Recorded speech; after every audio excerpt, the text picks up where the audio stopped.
मैं ऐसे वक्त पे प्रकाश जी के पास गया काम मांगने के लिए जब मेरे पास काम नहीं था और कोई काम नहीं दे रहा था. Do you think the word nepotism always works for anyone, but it has not worked in your favor? Very important part of ashram. Yes. Why does Tinka want to be associated with Baba so much? मेरे पास फिर यही होने वाला है.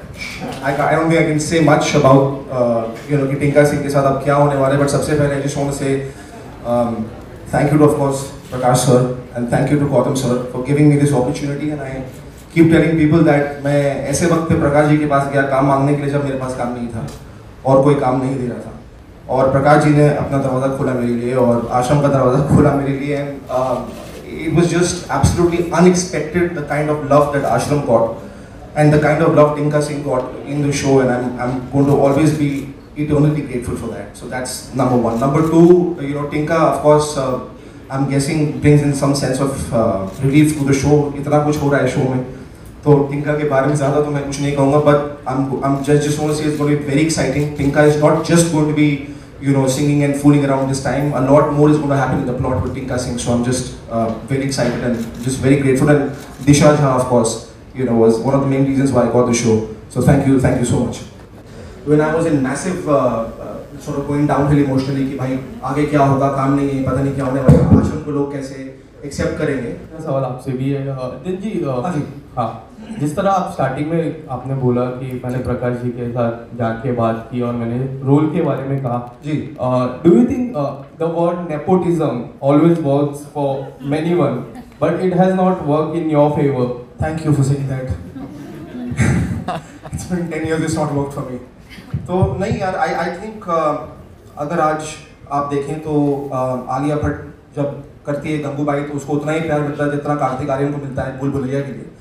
तो I think ये बहुत ही futile conversation था जब नेपोटिज्म के बारे में बातें करना लोगों ने शुरू की थी. एंड आई फील कि at the end of the day वो क्या एक्स फैक्टर है जो ऑडियंस एक्सेप्ट करती है एक एक्टर के बारे में और ऑडियंस एक्सेप्टेंस से बढ़कर कोई चीज़ नहीं. चाहे कितना भी पैसा लगा लें कितने भी पोस्टर खरीद लें फ्रंट पेजेस खरीद लें उससे कुछ नहीं होता. इवेंचुअली इट्स दी ऑडियंस और नेपोटिज्म से कुछ नहीं होता यार. मतलब मैं कितनी भी फिल्में बना लूँ लाइफ में अगर मेरे अंदर वो टैलेंट नहीं है तो ऑडियंस मुझे कभी एक्सेप्ट नहीं करेगी. तो जब मैं आश्रम में आया और 10 साल की मेरी भी एक मेहनत रही है लाइफ में स्ट्रगल रही है लाइफ में जो शायद अभी बात नहीं करूँगा मैं इसके बारे में. But at the end of the day मैंने काम किया और एकदम जिस चीज़ से मैंने बिकॉज मैं इतना हार चुका था लाइफ में मैंने एक्सपेक्ट करना छोड़ दिया था. और जैसे ही मैंने एक्सपेक्ट करना छोड़ा और जब आश्रम आई तो अगले दिन से क्या हुआ इंडस्ट्री में और क्या हुआ I can't tell you honestly. It was just unbelievable. So ये नेपोटिज्म से बहुत कुछ नहीं होता है. सवाल अध्ययन से है.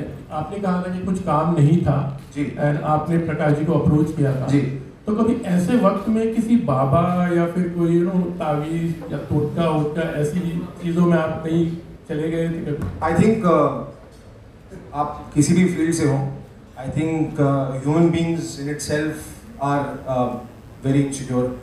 और मैं झूठ नहीं बोलूँगा अगर आज मैं कोई रिंग्स भी पहन रहा हूँ तो I eventually realise in the power of energies and nothing else. And of course मैं इनसिक्योर था और मैं भी पंडित जी और बाबा जी और मेरी कुंडली देख लीजिए मेरा क्या होगा कुछ नहीं हो रहा है. बट इवेंचुअली आई रियलाइज कि जो आपकी किस्मत में लिखा है वो आपसे कोई छीन नहीं सकता. आपकी मेहनत ही सब कुछ है जो मेरे फादर ने मुझे हमेशा सिखाया. तो ये सेट कि ठीक है ये सारी चीज़ें यू आप जाते हैं कंसल्ट करते हैं एक दो बार but eventually it's something that you just never give up. और मेरे साथ भी आई थिंक यही हुआ कि जब भी मैं पापाओं के पास गया और मैंने पूछा सब कहते थे यार इस डेट पे ये होने वाला होता तो कुछ नहीं था लाइफ में. तो जब मैंने पूछना छोड़ दिया लाइफ में और ज़्यादा मेहनत करनी शुरू की उसके बाद चीज़ें बदलनी शुरू हुई. मैंने तो तुम्हें कहा था तुम हुआ भी. हेलो. एक बहुत ही स्ट्रेंज फोन कॉल आया मुझे श्री रविशंकर का. ना मैं उनको फॉलो करता हूँ ना मैं कभी उनसे मिला और ना ही कोई रीज़न था उनको मुझे फ़ोन करने का. और उन्होंने मुझे फ़ोन किया और my father came to my room. I said maybe it's a prank call. Why would Shri Ravi Shankar call me but in the next 5 minutes I was on video call with him and he said मैं जानता हूँ that you not been able to sleep और मैं जानता हूँ कि तुम्हें ज़िंदगी में बहुत तकलीफें हैं. Mark my words your life is going to change and I know it. And I said, why are you calling me? He said, I dreamt of you. I felt like calling you. And he called me. And that is when ashram came after 1 month and my life changed. It's just Guru, sometimes the right guru can find you also, was my point. And it's a miracle, but it's just unbelievable.